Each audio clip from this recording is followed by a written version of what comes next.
Bonjour à toutes et à tous, j'espère que vous... Ah, la qualité là. Bonjour à toutes et à tous, j'espère que vous allez bien. On se retrouve pour une nouvelle vidéo où je vais vous parler un petit peu de ce que j'aurais aimé savoir lorsque j'étais en ECBB 1.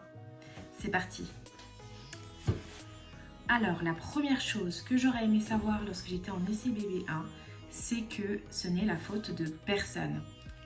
Ça, c'est quelque chose que j'aurais vraiment aimé qu'on me dise dès le début, parce que comme vous le savez, j'ai passé le tout premier examen médical que j'ai fait, c'était avec une gynécologue qui n'était pas du tout dans le jugement. Et puis en même temps, j'aimerais vous dire que ça faisait que 1 mois que j'étais en ECBB et que donc en fait, elle pouvait pas non plus, on ne pouvait pas parler d'infertilité. Donc j'étais pas non plus dans un mood où je me rejetais la faute sur moi-même ou autre, puisque ça venait de commencer. Donc même si j'étais très pressée, très enthousiaste à l'idée d'avoir un bébé, j'étais pas non plus dans l'acharnement envers moi-même et de chercher qui est coupable, qui est responsable, etc. etc. Par contre, les mois avançant, le ventre toujours vide, j'avais fait appel à une gynécologue, et cette gynécologue, rappelez-vous, c'est la première vidéo que j'ai faite, avait dit que voilà, j'étais beaucoup trop grosse, que c'est à cause de mon poids que nous n'aurions pas d'enfants, que du coup c'était ma faute et que en gros je ne pouvais m'en vouloir qu'à moi-même. Ce qui faisait que j'avais, à partir de ces 1 an d'essai bébé, j'avais tout le temps dans ma tête cette... enfin ça faisait 8 mois d'essai bébé je crois, j'avais tout le temps cette voix dans ma tête qui me disait que c'était de ma faute. Donc j'aurais bien aimé pouvoir me dire à la moi qui était en essai bébé 1 que ce n'est pas de ta faute, que c'est la nature qui a décidé que ça prendrait plus de temps pour nous, pour notre couple. Et aussi, lorsqu'on a eu les résultats du spermogramme de mon chéri et qu'on a remarqué qu'il était OATS et donc du coup qu'on a su la cause de l'infertilité, j'aurais aimé aussi trouver les mots pour lui dire tout de suite que ce n'était pas de sa faute, parce que bien sûr il y avait des choses à rééquilibrer pour contrecarrer les effets de la cigarette, les effets des boissons gazeuses, etc. Mais ça c'était d'ordre médical, mais simplement lui dire que ce n'était pas de sa faute, parce que il y avait aussi des personnes qui consommaient de l'alcool, qui fumaient beaucoup plus que lui, qui avaient pas de problème de fertilité. Donc en fait, ce n'était pas de sa faute, c'est un concours de circonstances qui fait qu'aujourd'hui, notre couple avait du mal, enfin aujourd'hui, hier, notre couple avait des difficultés à avoir bébé 1. Donc ça, j'aurais aimé pouvoir me le dire, ou que quelqu'un me le dise directement, ce n'est pas ta faute. Et voilà, donc toi qui es là, qui regarde cette vidéo, sache, si tu es en essai bébé 1 ou 2 ou 3 ou 4, peu importe, sache que ce n'est pas de ta faute. Si ça ne vient pas, que tu n'es responsable de rien, que cela ne relève pas d'un pouvoir surnaturel que tu aurais pu faire sur toi-même, d'un blocage psychologique, parce que peu importe, même si les gens te disent oui, mais c'est parce que tu y penses trop, mais c'est parce que si, c'est parce que ça, sache que quand bien même, s'il y avait un truc psychologique, s'il y avait quelque chose qui relève de ton enfance ou quoi que ce soit qui te faisait un blocage, sache que ce n'est pas de ta faute, quand bien même, que ce soit une raison scientifique ou autre, tu subis quelque chose en fait. Et là, les essais bébés, tu subis tes essais bébés, mais tu peux décider de te battre par contre. Ça, c'est un choix que tu as, mais c'est pas toi qui décides la fertilité de ton couple. Voilà. La deuxième chose que j'aurais vraiment aimé savoir dès qu'on a commencé nos essais bébé 1, c'est que un jour, je serai maman. Et j'aurais aimé vraiment me projeter dans une vie en tant que maman, parce que pour moi, cette vie semblait impossible. J'aurais aimé pouvoir me dire à la moi qui est en essai bébé 1 qu'un jour je serai maman, peu importe la manière. En fait, moi, quand j'étais en essai bébé 1, je voulais absolument trouver une solution pour avoir une grossesse naturelle. J'étais pas du tout fermée à l'idée d'adopter, j'étais pas du tout fermée à l'idée voilà, d'avoir un enfant à aimer que je n'aurais pas porté moi-même, parce que pour moi je trouvais ça tellement beau, mais je me disais que c'était tellement long des démarches à endormir debout, et je me disais mais en fait moi j'aurais jamais accès à ça parce que j'ai pas une belle maison, j'ai pas des revenus, enfin à l'époque en tout cas j'avais pas de revenus très stables. Je me disais qu'aucune assistante sociale ne confierait un enfant, ne nous confierait un enfant, à cause notamment des revenus, et donc et puis de la durée qu'il faut. Et donc voilà, j'aurais dû me dire, de toute façon dans mon mental, j'aurais dû me dire que peu importe la manière, peu importe le temps que ça me prendrait, je serais maman, quoi qu'il arrive.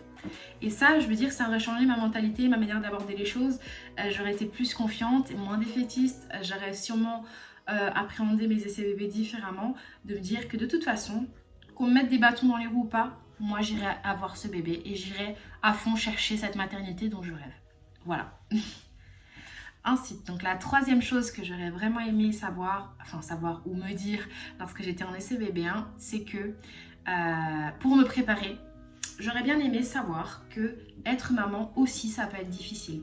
C'est une étape totalement différente que lorsqu'on est en essai bébé, mais ça peut aussi être difficile, oui. Je vous explique. Moi, avant, je me disais, mais à partir du moment où je serai maman, je serai la personne la plus comblée au monde et plus rien au monde ne pourrait me rendre aussi heureuse que ça. Parce que quand tu attends un enfant et que tu es en souffrance de cette attente, t'as qu'une seule envie, c'est que ton cœur soit comblé d'amour. Et cet amour, tu as envie de le donner. T'en as tellement en toi que tu as envie de le donner. Et donc, je me disais que peu importe que mon enfant soit malade ou pas, qu'il ait une bonne santé ou pas, je veux simplement avoir un enfant et je lui donnerai tout l'amour que j'ai. Et donc, c'est comme si, en fait, moi je me le résume comme ça, c'est comme si, en fait, les essais bébés, c'est genre tu veux partir dans un long voyage et tu fais les procédures pour avoir ton passeport. T'as des personnes qui ont un passeport plus vite et toi tu as ton passeport qui met super longtemps, t'es impatient mais tu te dis, putain, quand j'aurai mon passeport, je m'imagine déjà dans cet endroit, ce pays magnifique où je vais pouvoir aller et t'es trop content, quoi. Ensuite, quand tu es enceinte, on va dire tu as eu ton passeport, ça y est, tu rentres dans l'avion, tu es prêt à décoller, tu vois que tu es vers le cheminement, ça y est, tu as attaché ta ceinture, tu es prête à décoller, etc. Et après, la maternité, c'est tu arrives dans le lieu de voyage, tu y arrives, et en fait, rien ne peut te préparer à ça, c'est-à-dire qu'on aura beau te montrer des cartes postales, on aura beau te montrer des livres, on aura beau t'en parler, tu auras peut-être plein de gens qui t'auront dit ouais, moi j'y suis allée, moi j'y suis allée, moi j'y suis allée, ça sera jamais pareil de ta propre expérience. Donc quand tu arriveras et que tu seras dans le moment du voyage, waouh, tu vois, tu arrives dans un nouveau monde, tu arrives dans quelque part qui n'est pas chez toi et tu découvres. Et ben j'aurais aimé savoir qu'on me dise que ces 3 étapes peuvent être difficiles.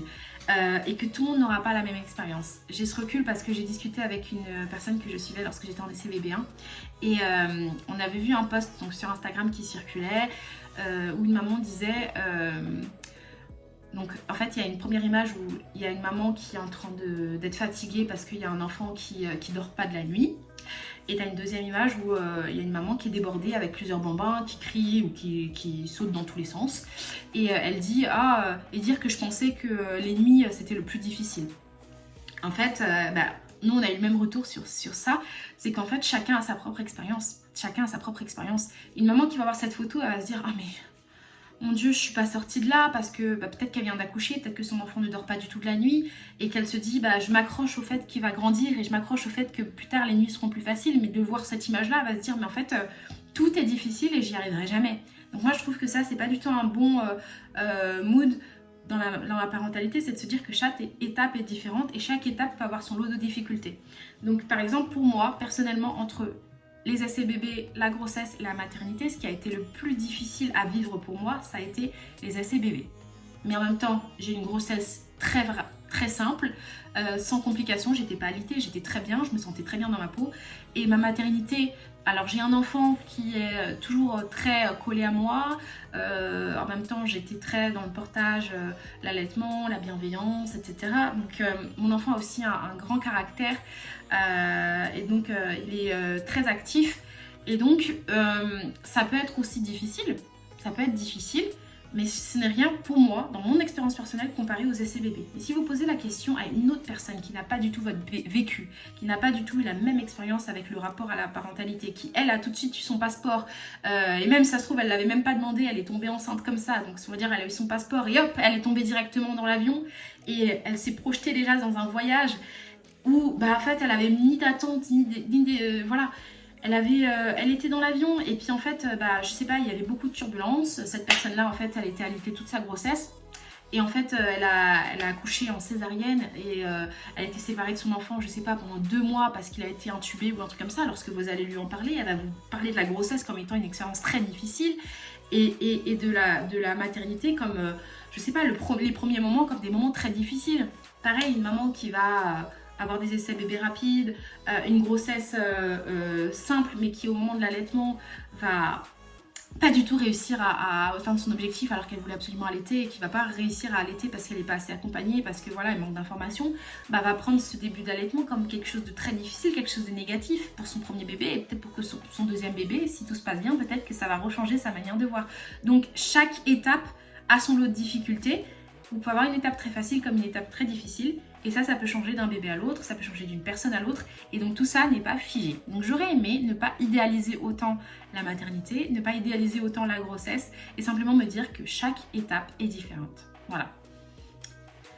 Pour la quatrième chose que j'aurais aimé vraiment me dire avant, j'aurais aimé me donner comme conseil, un conseil qui semble tout bête pour plein de gens, mais pour moi, qui ne l'est pas parce que j'ai pas été dans cette culture-là. J'aurais aimé épargner et avoir de l'argent de côté pour avoir une maternité plus sereine. Je vous explique. Donc moi, quand je suis tombée enceinte, j'ai tout de suite fait beaucoup d'achats parce que j'avais la situation qui me le permettait. Tout de suite, lorsque j'étais enceinte, j'ai acheté le berceau, j'ai acheté plein de choses parce que j'avais besoin de matérialiser la venue du bébé. J'avais besoin de le faire parce que dans les projections que j'avais lors des essais bébés, je visualisais l'enfant, je voulais tellement avoir un enfant à aimer, etc. Mais lorsque j'ai su qu'il était à l'intérieur de moi, ça y est, pour moi, il était déjà dans ma vie. Donc j'avais besoin de matérialiser sa venue. Donc ça s'est fait tout de suite. Donc j'ai acheté beaucoup de choses. La chambre, elle était prête à 4 mois de grossesse, 5 mois, voilà. Et j'en avais besoin. Vraiment, j'en avais besoin psychologiquement de me dire que cet enfant, il existe. Donc voilà. Mais c'est surtout dans l'après-coup, parce que les premiers temps, ça allait très bien. Après à la naissance, on a une prime de naissance, mais en fait pendant tout ce temps-là, tout ce laps de temps-là où j'ai eu un peu des achats, j'achetais beaucoup neuf, j'achetais beaucoup tout de suite sur l'instantané parce que je voulais ça, parce que je voulais ce pyjama, parce que j'achetais même jusqu'aux 24 mois de l'enfant. Et ben j'aurais plutôt aimé, au lieu de faire ça, de mettre de l'argent de côté, sécuriser sa venue financièrement. Si jamais il y a des pépins, si jamais il y a quelque chose qui ne va pas, si jamais il y a justement une perte d'emploi, j'aurais aimé savoir qu'il y avait un fonds de garantie, un fonds d'urgence pour pouvoir affronter cette maternité sereinement, sans emprunter d'argent, etc. Parce qu'en fait, il faut savoir que j'ai accouché et en fait, attendez, j'essaie de me mémoriser ça. Non, j'ai pas accouché encore. J'étais à 8 mois ou 7 mois et demi de grossesse et en fait, mon mari a démissionné. Mais en fait, il a démissionné pour avoir un autre poste. Sauf que dans l'autre poste, ils ne l'ont pas gardé. Ce qui a fait qu'il n'avait pas le droit de chômage.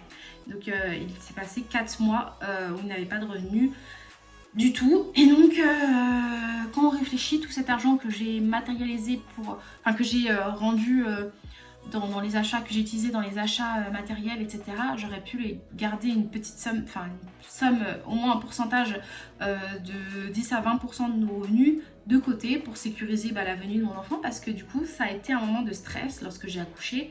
Un moment de doute, etc., de comment on va pouvoir faire face aux difficultés, et si jamais tu ne retrouves pas de travail, et si jamais. J'aurais aimé juste me dire que la venue d'un enfant, c'est de l'amour, c'est de la joie, mais c'est aussi de l'argent, c'est un coût.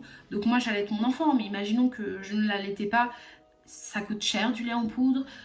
Il y a aussi les couches, si tu prends des couches jetables et même les couches lavables, c'est un investissement, il faut quand même les acheter. Donc de toute façon, il y aura toujours un coût chaque mois pour l'enfant. Et en plus, donc moi j'ai dû reprendre le travail vite, puisque même si j'avais voulu prendre plus de temps avec mon enfant, au moins jusqu'aux 6 mois, j'ai pas pu parce que il fallait que je reprenne le travail, vu qu'il y a eu cette situation financière qui a fait que mon mari avait plus d'emploi. Et donc le temps qu'il retrouve son emploi, moi je devais aux 2 mois et demi mon fils retourner travailler. J'aurais vraiment aimé avoir de l'argent de côté pour pas le faire le couteau sous la gorge, vous voyez, et reprendre le travail vraiment avec le sourire, la volonté, etc. Et ça, c'est une possibilité que j'aurais aimé avoir. Je sais qu'il y a des parents qui s'en sortent, qui prennent des congés parentaux parce qu'ils épargnent suffisamment, ou parce que l'autre compagnon a une situation stable et qui permet de subvenir aux ressources. Mais le plus on va dire, le plus sécuritaire, c'est quand même d'avoir de l'argent de côté. Donc aujourd'hui, je répare mes erreurs entre guillemets. On épargne, on est maintenant dans une culture de l'épargne qu'on essaye de développer, sécuriser notre avenir. Pas seulement pour nous, parce que nous, on n'a jamais vraiment prêté attention à ça et ça s'est ressenti dans nos finances, mais surtout pour lui, parce que lui, voilà, il en aura peut-être besoin un jour. Et puis donc c'est la moindre des choses qu'on puisse lui faire si on en a les moyens. Et la cinquième et dernière chose que j'aurais aimé savoir, c'est que, cette phrase va être bizarre peut-être pour vous, mais la venue d'un enfant, pour moi, c'est un nouveau couple à 3. Je sais que pour certaines personnes, c'est impossible de dire ça, c'est pour ça qu'il y a plusieurs écoles dans la parentalité.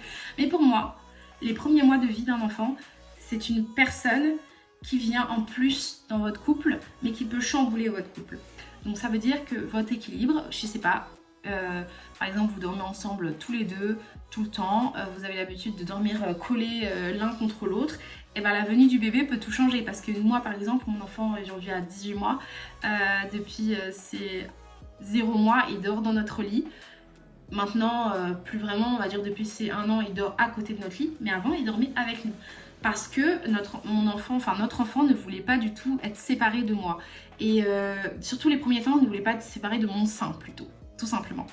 Et donc se dire que tu sais pas quel enfant va arriver dans ta famille, tu sais pas si ce sera un enfant qui aura besoin tout de suite de son petit espace pour dormir, parce qu'il y a des enfants aussi qui ont besoin de leur espace pour dormir.